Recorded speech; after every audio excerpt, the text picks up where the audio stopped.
The Human Sciences Research Council is urging registered voters to participate in its election satisfaction survey. The HSRC data collectors will be at some voting stations around the country on behalf of the IEC. But what does this all mean? Joining us to tell us more is Dr. Benjamin Roberts. He's the strategic lead at the HSRC. It's great to talk to you, Dr. Roberts. Thanks so much for coming on to the program, and thank you very much for your patience as we dealt with developing stories. So this is sort of like a, is it like a, I'm losing my words now, but a satisfaction survey. How did you enjoy going to the elections? Is that pretty much what it is? That is designed to be nationally representative of voters. Yeah. And so the sample is designed for that purpose. And it serves two real needs. I think one is to examine the operational efficiency of election 2024. So it's really looking at all aspects of the election experience, from how long it took voters to come to the voting station, how long they queued for, their experience of different aspects of the voting procedure itself, as well as their assessment of whether the elections are free and fair, the conduct of election officials at the voting station, as well as even the facilities and infrastructure at the voting station. So it covers a whole range of aspects that is in part designed to inform the IEC's electoral operations and electoral efficiency for successive elections. So looking at what areas can they improve with each successive election. In addition, it's designed as a evidence-based input in declaring the elections as free and fair. So when the IEC gives its final declaration of results, some of the findings are read out about to ensure that a voter perspective comes in determining whether the elections were indeed free and fair. And in fact, this is an exercise the IEC has done in partnership with the HSRC since the late 1990s, right? And I imagine that the IEC has used that information to improve every single election season. Could you take us back, Dr. Roberts, to perhaps the earlier versions of this satisfaction survey and where some of the gaps were? Yeah, so this is one of the survey series that the Human Sciences Research Council does for the Electoral Commission. We've been doing this particular survey in its current format since the mid-2000s. So it really gives us a sense of developing trends across successive national, provincial, as well as local government elections, and those voter experiences. What we've tended to find is the voters who come out and cast their ballots on election day, in the main, are very enthusiastic about their experience. They tend to be very positive. The other survey series we conduct is called the Voter Participation Survey, and it's more broader than just the voting public. It's the full voting age population, 18 years and older. And really, it's designed to get a sense of what are the dynamics within the broader electorate. And what we're finding there is a much more somber perspective coming out increasingly over time relative to the positivity that we're seeing from the voters themselves. So we've got something of a divergence happening where we get broad concerns about the functioning of democracy and in core political institutions, as well as in some respects, decline even in certain electoral attitudes, for instance, the sense that one's vote makes a difference. There are good news stories, such as silver lining items, such as a belief in the civic responsibility to vote. And we're seeing that even amongst younger members of the electorate. That's still quite deeply entrenched. But other aspects have shown quite decisive decline. So the political mood is much more critical than it used to be going back, say, 5-10 years ago. But the voters themselves, the ones that do come through and participate in elections, generally express quite high levels of satisfaction. Yeah. And when you talk about the political mood becoming more critical over time, I mean, I tend to think of that in a positive way, right? You're going to the polls with a more critical eye. Hopefully you've read a bit more, you've done a bit more research about exactly what is at stake. Well, I mean, there are two things. One is a more critical stance is important from an accountability point of view, wanting to hold the elected to account. The big question mark is whether that discontent is indeed a mobilizing force. It does prompt one to come and turn out. And I think to some degree it does, but for others, it actually reinforces abstention. So I think that's something we watch quite carefully to see over time and in certain election contexts, does discontent serve to promote turnout rather than dampen it? Yeah, certainly. That's a very important question. Do you see any differences in the responses to the surveys, Dr. Roberts, when it comes to the national and provincial elections that we're going into now versus municipal elections?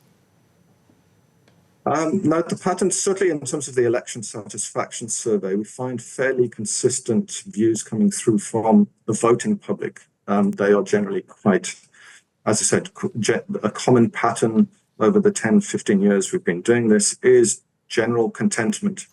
And that's irrespective of the type of election.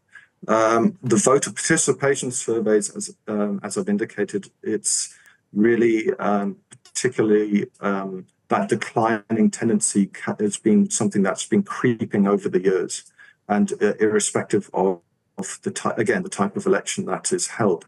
So we have seen, certainly with both from 2019 through to 21 and now to 24, that there has been a decisive decline in views around key aspects of democracy and governance. There's been a growing concern about whether democracy is indeed the preferred alternative to, and there has been signs of a growing fatalism.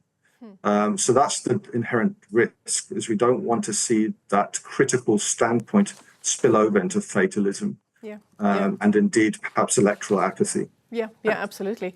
Although, having said that, the electoral decline that we have seen just in terms of voter turnout, would you say it's pretty much in line with global trends as well? Yeah, democracy has been in recession, not just, it's a global tendency in the past 5 to 10 years. And that is certainly our turnout is not amongst the lowest. We've actually had a relatively healthy turnout, even though obviously the Commission would love it to be much higher. And that's something that their own efforts are trying to boost and other electoral stakeholders. So we do watch those numbers very carefully, and there have been dips, particularly in the participation in national and provincial elections. That is quite worrying. Yeah, and obviously those 14 million eligible voters from last election who didn't even bother to register to vote. Be interesting to see, and I think there was, when the IEC was releasing the numbers in terms of registered voters for these polls, there was a bit of an uptick, but certainly not all of those 13 to 14 million people, most of them young people. Registration is key, Michelle. I think that's where the emphasis has to be. If you haven't bothered to register, you've denied yourself the opportunity of changing your mind and coming out to vote post-registration closure. So I think they're, trying to reinforce the importance of registration. That allows you on the day to decide whether you want to participate or abstain. Just denying yourself that opportunity is something we need to tackle, and tackle particularly amongst younger generations who have far lower registration rates. Dr. Roberts, you talked about sort of a growing or an increase in sort of a fatalistic kind of view of elections. And it's true, isn't it? Young people don't see the link between improving their standard of living and going out to vote. But they do see it doesn't necessarily mean that there's an increase in apathy. They see other ways of trying to mobilize their own communities and trying to make a difference where they are. Well, I think there's several trends here. Firstly, the youth, I think we need to guard against calling them apathetic, as a general representation. A lot of youth actually believe in the importance of voting and still believe in the civic duty to vote, but they struggle with political identification, finding a party that speaks to them and their needs. I think, if anything, young South Africans who are age eligible to vote potentially can become what we call internationally issued voters, who tend to vote along for, to try and promote change because of specific issues. They might be trying to address corruption or vote in a way that they feel strategically will promote better service delivery. So we might see, rather than a more conventional party loyalist or candidate loyalist view come through, that they might actually start to vote strategically based on the issues that parties and candidates stand for. For those that are delinking, they are looking towards other forms of political expression, and includes, as you've indicated, forms of charitable giving and volunteerism. So that is happening within communities. But I think that the efforts still need to be to encourage them to turn out. And increasingly, as we're seeing, that young voters actually show the character of being quite mature voters in many respects, because they worry intensively about the kind of issues that parties and candidates do ultimately stand for come election time. Yeah, in fact, just on our program, we've spoken to at least 2 university-based initiatives that were trying to not only encourage young people to vote, but also trying to educate them on the different political party mandates. So you can see that kind of mobilization from young people, which is just incredible. I want to just talk to you as we wrap up our conversation, Dr. Roberts, about where your members will be stationed for this survey. So 300 voting stations have been selected around the country. How do I know this is an HSRC voter survey? Okay, so as I say, it's 300 stations. It's not all 22,000 plus. Right. Those have been selected based on province and other characteristics, where based on the number of registered voters at different voting stations and so on. In terms of the voter, the HSRC staff will be based within the perimeter fence of the voting station, but outside, obviously, the voting hall itself. And conducting entries, they will be wearing HSRC paraphernalia, so the standard HSRC blue with white font on it, indicating clearly that they are designated interviewers.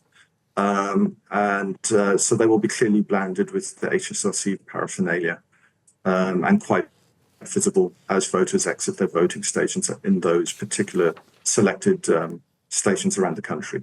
All right, there you have it. If you do go and vote on election day, your voting station may well be a part of this survey. Dr. Benjamin Roberts, let me thank you for your time this afternoon. Great conversation. He's the strategic lead for the Human Sciences Research Council, and this is an election satisfaction survey which talks to a whole range of issues, including the efficiency of the voting station, how long it took you to travel to the voting station, how long the queues were, and so on. It's all about ensuring a free and fair election.